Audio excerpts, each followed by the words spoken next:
श्री शिवाय नमस्तुभ्यम। स्वागत है आपका शिव पुराण श्री शतरुद्र संहिता 25वें अध्याय में। पिपलाद महादेव लीला। नंदीश्वर बोले, हे संत कुमार जी, एक दिन दधीची पुत्र ऋषि पिपलाद पुष्पभद्र नामक नदी में स्नान कर रहे थे। तभी उनकी दृष्टि एक सुंदर मनोहर युवती पर पड़ी। वह युवती भगवान शिव का ही अंश थी। उसे देखकर मुनि पिपलाद मोहित हो गए और उसे प्राप्त करने की इच्छा करने लगे। उन्हें ज्ञात हुआ कि वह परम सुंदरी राजा अनरण्य की पुत्री है। ये जानकर मुनि पिपलाद राजा अनरण्य के घर पधारे और उनसे उनकी पुत्री का हाथ मांगा।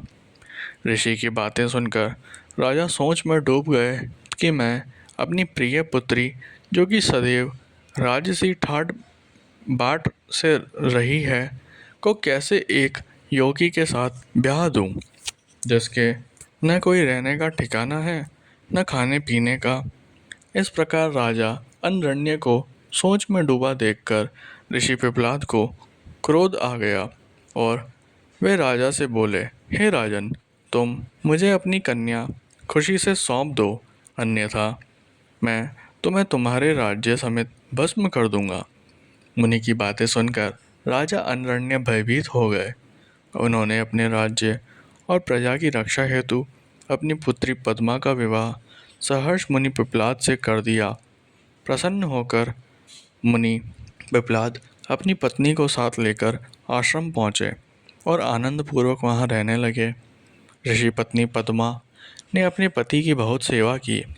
वह हमेशा मन, वचन और कर्म से अपने पति की सेवा शुश्रूषा में लगी रहती थी। उससे ऋषि को 10 महात्मा और तेजस्वी पुत्रों की प्राप्ति हुई। मुनि पिपलाद ने अनेक लीलाएं की। उन्होंने संसार में किसी से भी निवारण न होने वाली शनिचर की पीड़ा को हरने का प्रयत्न किया। ऋषि ने अपनी अनुयायी शिष्यों को ये वरदान दिया कि जन्म से लेकर 16 वर्ष तक की आयु वाले शिव भक्त मनुष्य को शनि की पीड़ा नहीं हो सकती।